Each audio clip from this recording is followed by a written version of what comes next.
Helldivers 2. This is the first release in a while that's had me fiending to play it all day while I'm waiting for my workday to finish. So I thought to myself, why is it so dang good? Well, as a professional video game consumer, I can tell you why. It's the graphics, the gameplay, the difficulty, the movement, the big booms, how cool your cape and armor make you feel as that little cape flaps around in the wind of the planet. Then, the stress of losing your footing against your enemies, just like that feeling is evoked in Left 4 Dead 1 and 2. Rushing to input your stratagem as your team is facing certain death, all the way to the stupid physics that have you ragdolling across the damn map. It all just comes together in this perfect, beautiful way. The developers have knocked this game out of the damn park. Typically, in modern games, most developers have lost the meaning of fun. They've lost the meaning of good gameplay. And I believe that issue comes from the fact that modern games try to pander to as many audiences as they can. You aren't going to craft a unique and interesting experience doing that. That is why Dark Souls is so successful. It's a hard game that does not pander. People like that. Debatably, they pandered a little bit with Elden Ring, but still, it's a relatively hard game. The worst offenders are typically competitive games. They're always pandering to the highest level of competing player, leaving all the average players and noobs behind. And now I know Helldivers 2 is not a competitive game, but they aren't doing this gross pandering that just ruins the game. Helldivers 2 actually feels like a game made by gamers for gamers. As cringy and stupid as that sounds, it's true, and we desperately need more games like this in the industry. So not only is the gameplay just very well-rounded and good all around, the game does a really good job at selling you a fantasy. In this case, it's the fantasy of being a Starship Trooper or a Helldiver. I feel like in recent years, I've forgotten what being sold a fantasy was like when buying a game, really getting absorbed into the world. Don't get me wrong, many games attempt to sell you a fantasy, but they typically fall flat on their face, especially in the recent years. Cyberpunk 2077, for example, oh my gosh, the fantasy they sold with the story in that game was next level. I was so engaged, lost in the world, and wanting to keep playing and finding out more. But then when I'm just free roaming, chilling around the world, the illusion was broken. This game, Helldivers 2, does a better job at upholding that illusion because it's more well-rounded in general and provides solid gameplay throughout. And what really sold this fantasy for me was the fact that they made controlling your Helldiver feel so good. The character controller and animations are so smooth and just slightly floaty enough to make you feel like you're controlling this other character in another world. I find when controls are too responsive, they can end up creating this almost like disconnect with the illusion and fantasy of the game. You're not actually in the game world. I don't know how to explain it. When I'm playing Counter-Strike, for example, or League of Legends, I'm aware it's a game. Fully aware. Helldivers just somehow manages to keep me engaged and feel like I'm really in the world. And I think it has to do with the slightly loose player controller. Yes, this illusion does get broken sometimes because the player controller is so loose and non-rigid that you'll often run into janky and unresponsiveness, especially I find when you're getting hit or jumping into a crawl. I'm not sure if that's a mechanic or not, but I find it takes me out of the experience. That's really the only time I feel taken out of the experience, though, so the game does a really good job at keeping you in the fantasy. And honestly, in this game, if you turn off mouse smoothing, this is the only game I've ever played where mouse smoothing has made the experience disgusting. Do not turn off mouse smoothing in this game. It feels so whack. I personally stick to a controller for this game. It feels built for a controller. Then, of course, what also sells you into the fantasy of the game is the fact you look like a badass Halo ODST soldier, straight out of Halo ODST itself. Sorry if I got the lore wrong. I don't know if they're soldiers. I think they are. But don't even get me started on the capes and the fact that when you're fighting, your armor and your cape all gets damaged, your cape gets torn to shreds, you get blood and gore caked onto your armor. It's really cool. Then the pre-recorded voice lines also really sell the fantasy of the game, especially if you have it so you spawn in as a random voice each time. You're feeling like you're a new Helldiver every time. It is really sick. The arcade realism found in Helldivers 2 also heavily influences the feeling of being transported into another world when playing the game. When I was younger, I was really into DayZ Mod and Arma 2. I was all about realism games. That was until they, in my opinion, ruined DayZ Mod by adding sickness from not boiling your water. Sure, it's realistic, but in my opinion, it doesn't add much to the fun factor of the game. Having to find the materials to boil your water friggin' sucks. And you've essentially been served a death sentence lest you find medicine if you drink random lake water. After the experience of my favorite hyper-realistic game being ruined in my eyes by adding more realism to it, I came to the realization that arcade realism is the best kind of realism. And in this case, Helldivers 2 has arcade realism. Having your character die because he got hit by one of those chargers and he snapped his neck on a rock is just awesome. Or getting killed by your friend's friendly fire from a stratagem or a weapon, it's all fun. Of course, some of you might not find this realism fun, but I enjoy getting flung around the map by a bug and dying on impact from it in Ragdoll. It is funny as heck. So I define arcade realism as light realism mechanics that add to or maintain the fun factor of the game while providing a more grounded experience in the game world, hence feeding into the fantasy I mentioned earlier. For example, when you have to manually enter in a stratagem while you're panicking as the bugs get closer and closer, starting to kill you, starting to hit you, and you're just trying to input it as fast as possible and you mess up.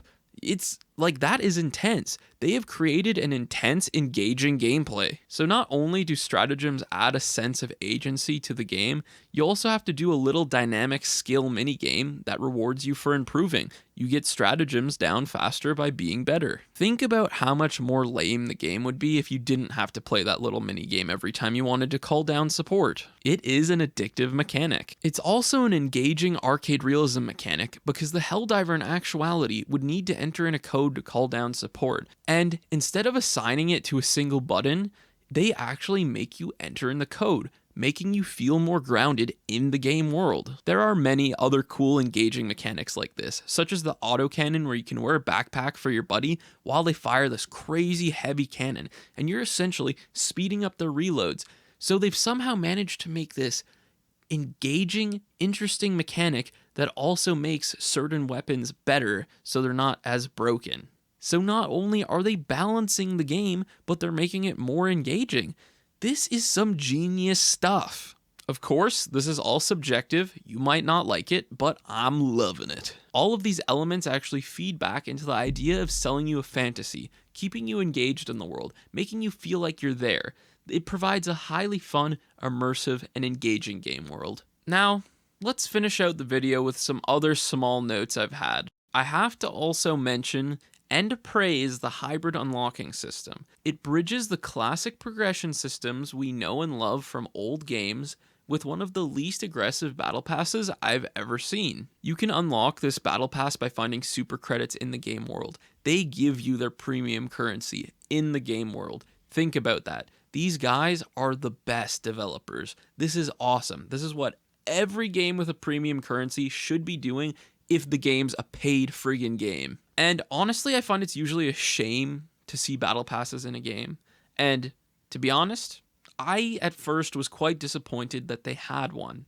But when I realized it was pulled off in such a relaxed way, I didn't really mind it. Especially because the old progression systems we know and love weren't completely removed from the game. I think it was a pretty decent design choice, and it, I think, might make the game more engaging over time as they add more content through it. It also provides monetization for the game, and they're letting us still collect credits in-game. I know battle passes can be a slippery slope, and this could take a major turn for the worst, but for now, we've got one of the best implementations of battle passes I have ever seen. Relating to the battle passes and natural progression, this is where you get your armor and weapon customization. These items all have different stats and effects. The armor doesn't seem to have too much variation, but the weapons do seem to.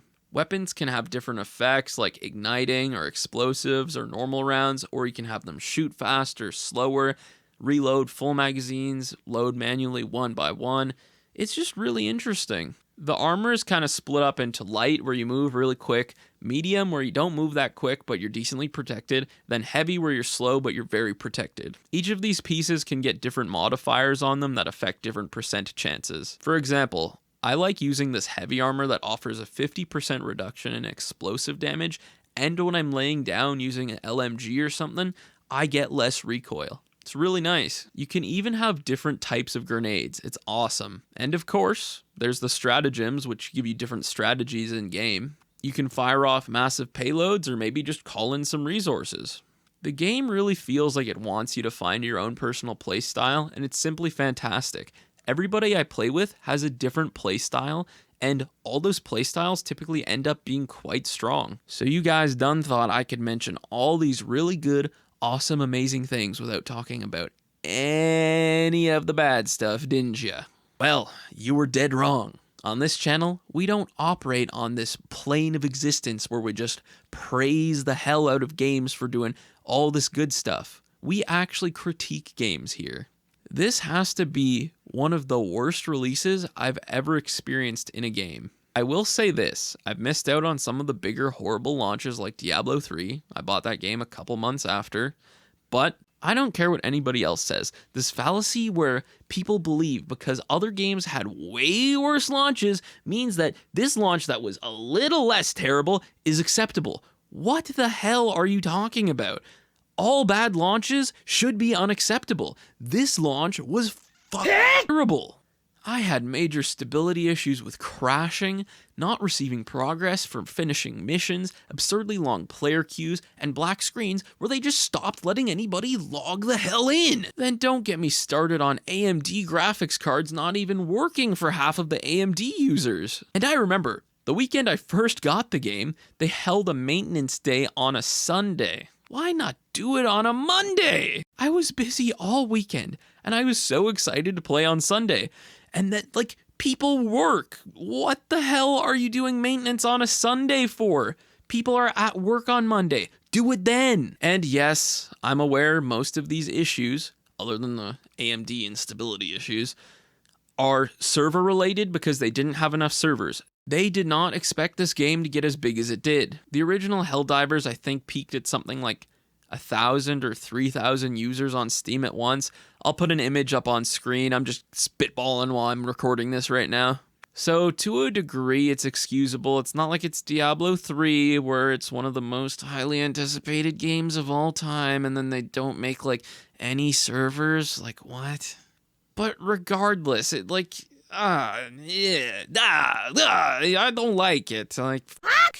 Games are supposed to work on launch. Especially games backed by Sony. But yeah, I'll say it again, I get it. It wasn't completely their fault, but come on. Alright, let's forget all that negativity for a second. I love the game. It's a good game. All in all, I think Helldivers 2 is so good because Arrowhead has essentially created one of the most engaging, fun, immersive, and arcade realism-based co-op games I've ever played, and one of the best co-op games since Left 4 Dead.